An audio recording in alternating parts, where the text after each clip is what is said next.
Welcome, I'm Shannon. I'm an art and business coach, and today I'm going to talk about imposter syndrome. What is it, where does it come from, and how we can get past it to be more confident and productive in our work. Emily said it best and made us look at this idea of identity in a different way. I'm nobody, who are you? Are you nobody too? Then there's a pair of us. Don't tell, they'd advertise, How dreary to be somebody, how public, like a frog, to tell no one's name, the livelong June, to an admiring bog. I love that. So this is Embrace Imposter Syndrome. Who do you think you are, anyway? So what is imposter syndrome? It's an internal experience of believing that you are not as competent as you think others perceive you to be. So I want you to notice how half the words in this description are about thoughts and belief, about your thoughts about how others are thinking. So internal experience of believing that you are not as competent as you think others perceive you to be. The results are so interesting because our thoughts are so powerful. The result of this internal experience is our external actions and results: insecurity, avoidance of action, self-doubt, fear, difficulty making decisions, not sharing your gifts, insights, skill, and process. In addition to a lot of internal suffering. I promise you that by the end of this video, if you commit to try to embrace imposter syndrome, I can guarantee you that life will still be 50-50, half good, half bad, but that you may have an increased ability to be more comfortable with discomfort and realize that failure is the currency of success. If you can change these ways of thinking, you can overcome this insecurity and feelings of powerlessness. So again, self-confidence, engagement, growth, the ability to plan for creative blocks and make them mean whatever you want them to mean, and an increased sense of purpose, excitement, and hope. So an imposter is a person who pretends to be somebody else in order to deceive, especially for fraudulent gain. When you look something up on Google, at the bottom there's a little graph that shows the word's usage over time, and I wondered why the use of this word went down so much since the 18th and 19th century. With our use of the internet, where anyone can pretend to be anything, you'd think that people would be throwing that word around a lot. We have different words now. Haters are people, and trolls are people who actually aren't in the arena, as Brene Brown says. They're kind of on the outskirts, just telling everybody else how much they suck or do the wrong thing.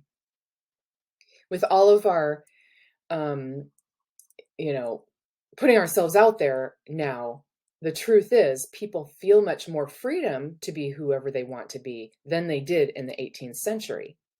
So that may be one reason why this word went down. And the idea of the imposter in the 18th century meant someone that was trying to go between classes and deceive people as to who they actually were. So what made this so intense was the class system in so many cultures, right? But this is England in like the 18th, 19th century. It maintained order, power, and safety. And of course, all these rules go on even today. I'll go over this a little bit later, but I wanted to show how many parts are at work in the complex system of the British class system and why it's so important to understanding imposter syndrome. Kurt Riesler said, "The monarch was the creation of each person's brain. Every man liked to think what he would do if he were king, if he was king." This period saw the continued rising of prosperity for Britain and British artists. But this class system was really in place. We have the royalty, nobility, aristocracy, clergy, military, merchant class, working class, and the poor. Here's a quote from an art historian, Gerald Reitlinger. By the 1780s, English painters were among the wealthiest men, of course men, in the country. Their names familiar to newspaper readers, their quarrels and dramas the talk of the town, their subjects known to everybody from the displays in the print shop windows. So the artist rose as the middle class and the merchant class rose. In America, we have a different kind of looking pyramid. In the US, capitalism, this pyramid includes the very rich at the top, the clergy and the military, the upper middle class, and then the working class.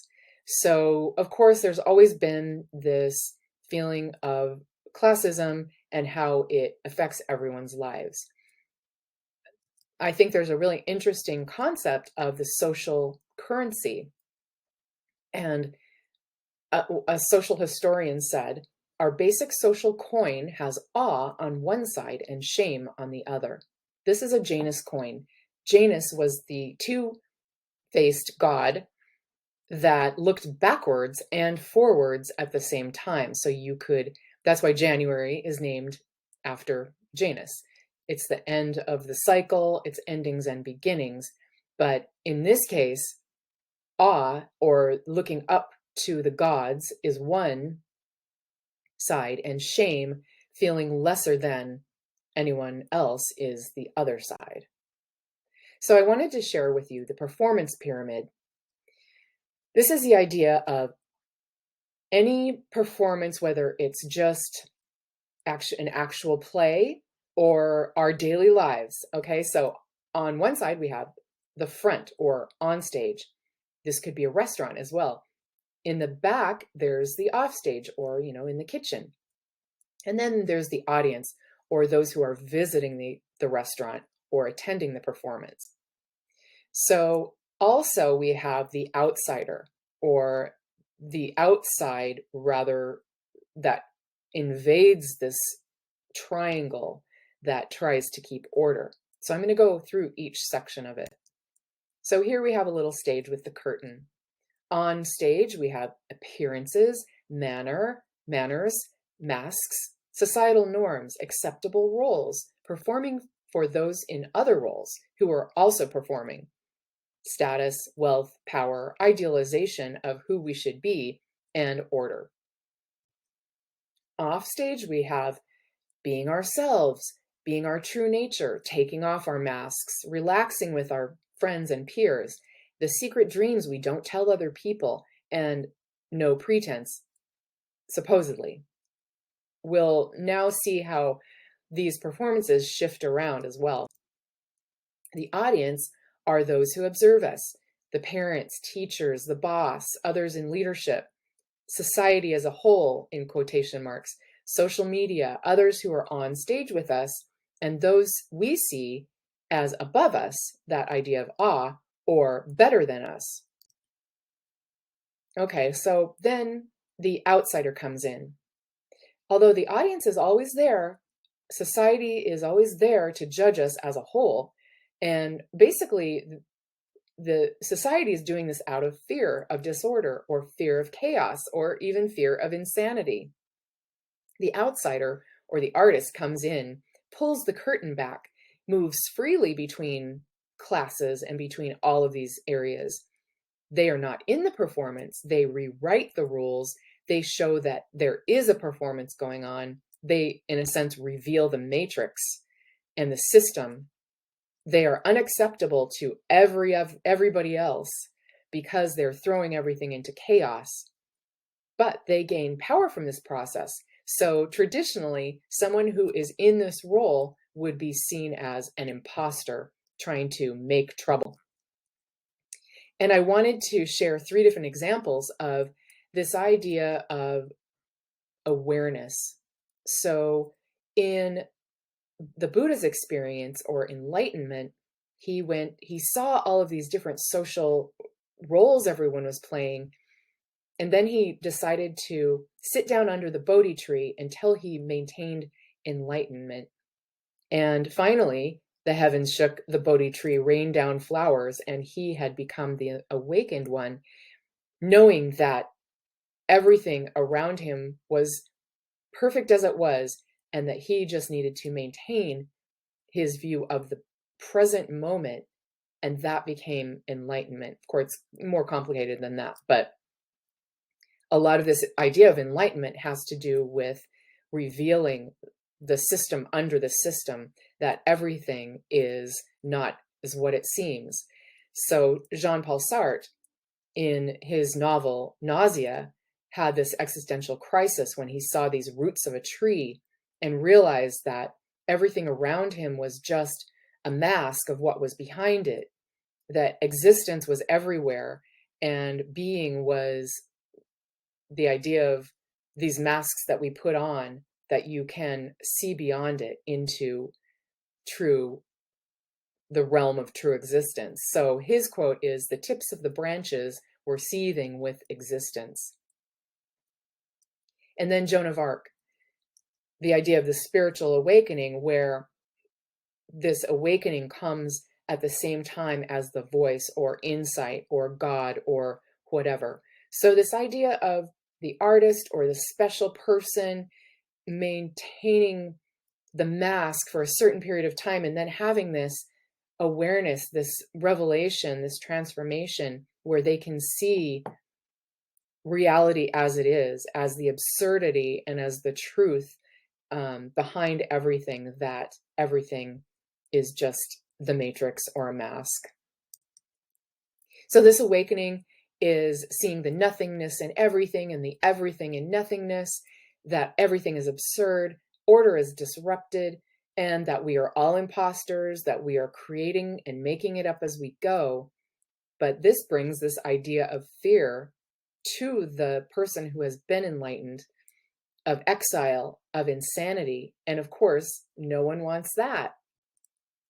So in traditional art, from the Renaissance, well, the Middle Ages onward, painting and art was a status symbol. Painting was usually hired by a benefactor. So the painter would create something for the benefactor, which was in the church or in the aristocracy, and painting reinforced social norms. The version of history was favored by the benefactor, was what the artist painted.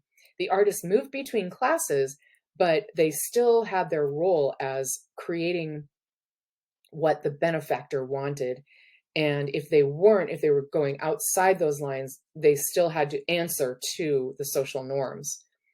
The Industrial Revolution, of course, changed everything. If you've seen Downton Abbey, that's a great example of it. So art also is pretense, is artifice.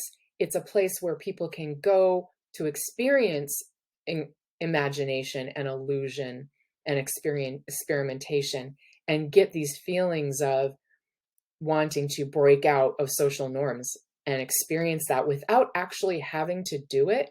That's what the theater and the Greek theater was all about, with the idea of catharsis, where people would come to the plays and they would feel this emotional catharsis, and then they would be calmed down enough so they would go back to their lives and not make trouble. We play roles. We have characters and code switching in our art, drag and passing, and of course, shifting styles and personalities. The artist as romantic seeker in the late 17th and early 18th century, all the way through to the early 19th century, really, changed from the artist of being basically producing for benefactors to the idea of the individual artist as a member and the prophet of this new intellectual class, really.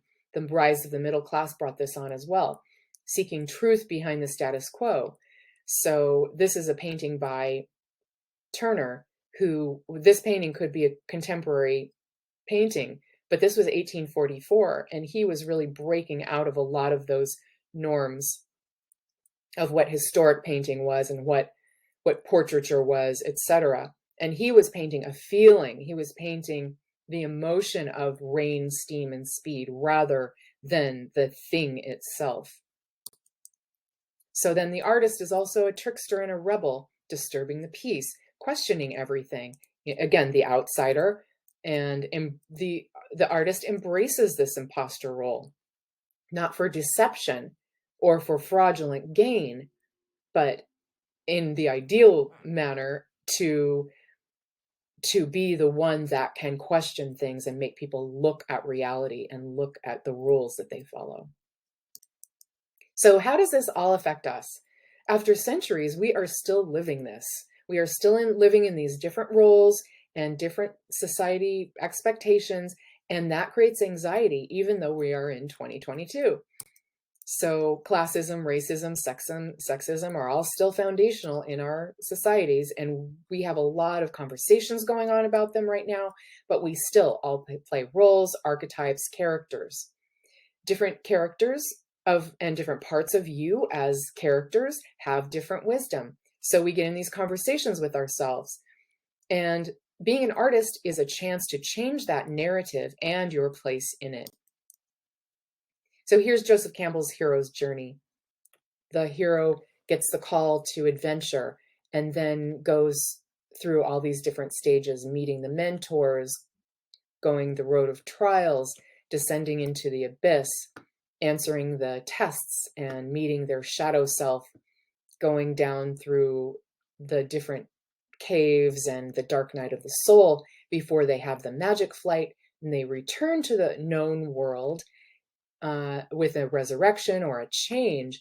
And as they return, they realize, even though the world has not changed, they have changed, and that now they can bring their gifts to their community and save or help their community. So Carol S. Pearson put all of these roles in the hero's journey into the archetypes. 12 archetypes: the innocent, the sage, the explorer, the outlaw, the magician, the hero, the lover, the trickster, the everyman, who then, comes back to the real world to bring help, the caregiver. Then they rule that world because they are returning as the ruler of themselves and their community with this special knowledge. And then they innovate and change everything. So it is really cool to see all of these things work together. You play each of these roles in your own life and encounter others that play them as helpers or obstacles in your life as well. I find this so helpful. So the idea from the hero's journey, etc., the Wizard of Oz was a great example of the quest story, where pretty much everyone felt like a fraud until they realized that there was no great secret to all of this, that the scarecrow really was smart, and the Tin Man really did have a heart, and he was, so sensitive, and that the lion really did have courage, that the Great Oz was not some mysterious figure, but was really, just like all of us, a man behind a curtain. So folktales show the real secret is that there is no mystery. And the real problem to society is to prevent the audience from really realizing this as well. On this journey, all of the rules and the mores of a strict class system serve a purpose. So the emperor has no clothes is an example of where you're thinking about manners and masks. When I say manners, I just mean social norms are used as a means of self-concealment for the person who's actually doing it, which preserves ascendancy over others who are not in the club or over the unsophisticated. So this idea of the social coin, if those in power keep you in awe and a sense of worship, then they are greater than you or greater than the other lower classes.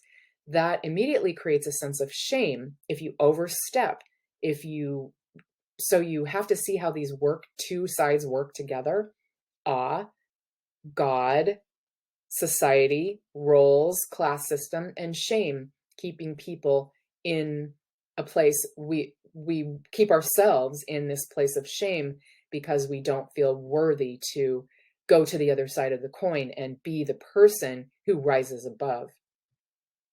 The artist adds more sides to the coin. The artist adds freedom and humor, insight, revelation, disruption, and transformation. This is a picture of a coin that I spun and then took a photograph of it.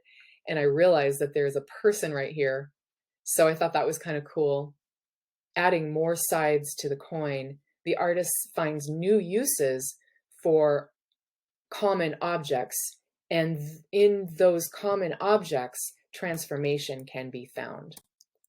So here's the imposter box. I want to run through this kind of fun exercise for a minute. So the cake, the most basic idea of nutrition or nourishment. All right, so the pound cake is both original and sincere. It's sincere because your mother made it, and it's original because it's made out of eggs, real butter, etc. So then if it becomes slightly an imposter, when it becomes a fake of itself, right? So the Twinkie is a fake pound cake. Although it is sincere, it's, because it's a treat. So it serves a purpose, but it's really kind of masquerading as a pound cake. Over here we have deceitful. This cake is styrofoam with a little piece of cake in it, so you can take a picture of your wedding cake. So it is not only fake, but it is deceitful, so people don't know it's not a real cake. The worst part is this, I think. This is a healthy food that looks like a cake. So even though it looks and tastes like a sweet treat, it's actually supposedly healthy for you. So it's original because it's real food, but it's deceitful. So we like to deceive ourselves into thinking that we're eating cake when we're actually eating, so quote unquote, healthy food. Here's another one. I call it the baby cut carrot controversy. Here's the baby carrot.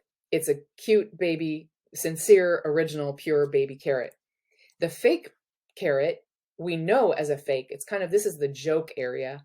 It's real, but it looks like a carrot, but it has a use as a purse. Over here in the deceitful and fake category, this carrot looks like a carrot, and it only serves the purpose of looking like a carrot. And down here, the baby cut carrot is not a real carrot, not a real baby carrot. It's a real carrot. It's original. It's pure as far as being edible carrot, but it's actually a big carrot cut down to look like a baby carrot, therefore deceitful. Okay, so in taking this to art, the idea of the original and sincere, I paint from inner necessity. This is Kandinsky. He painted abstract art because he wanted to paint what was in his mind, not replicate nature. So this is one of the ideas of, the original artist, the romantic artist who is painting their truth. Then up here, people make master copies. They're fake because they're not the real master copies, but they're doing it for a sincere reason, to learn. Over here, people forge paintings. Here is a Van Gogh and a fake Van Gogh. People copy things because it sells, and that's the fake and deceitful box. But the worst one is really over here, where people find an original style, and then they come to this place where they feel deceitful because they're copying themselves. They keep painting the same things over and over. Now, this is a Warhol, and it's not really an example of this, but what Warhol did was bring out all these ideas, and I want to show it to you in a second. So notice all the quotations everywhere in these boxes. These are all the perceptions put into place to keep things orderly. So under the original and sincere, I own my truth and power. And here there's a bad part of it as well. But who are you to be original? Okay. So that makes it all the more powerful of a criticism because it's in this truth, originality, pure box. Who are you to be a real artist? And that's, imposter syndrome. You can choose your own adventure here. In this sincere but fake box, we have the good, we're making master copies. That's great. We're learning. But the bad side is that we become eternal students. We don't break out and actually make our own ideas. and manifest our own vision as an artist. Over here, we have the good, fake, and deceitful. Well, I'm passing for a reason. I'm making these copies, or I'm doing this different thing that I don't really love for a reason. And the bad side would be forgery, or actual, someone who's deceiving somebody for money. Then over here, this is the final box. I suppose it would be good. You're copying yourself, or you're copying somebody else's style to make money, which would provide you a living. But on the bad side, you're living a lie. Okay, so there's all these thoughts that you can have around imposter syndrome. You can choose your own adventure. Someone who broke all of these perceptions down was Andy Warhol. So he started out as a quote unquote sincere artist. Over here, he's so cute, he's so young. He painted what looked like real art, right? He did master copies. He learned how to paint. He painted reality. He created a style for himself. He was just this kid from Pittsburgh, just like the rest of us. He moved to New York and moved into someone who broke all the rules, and people perceived him as a fake and a fraud, a deceiver. But what he was trying to do was changing art forever, because he took common icons and reproduced them and made us see art differently and see images differently. It was, this part of the 50s and 60s after World War II, when things were changing so much in the hippie culture. The beat culture really made everyone question what social mores were. So he had the courage to fail here, and he probably got very uncomfortable with this, reading some of his writings, comfortable with the discomfort that comes from putting yourself out there. He responded to his times by asking different questions.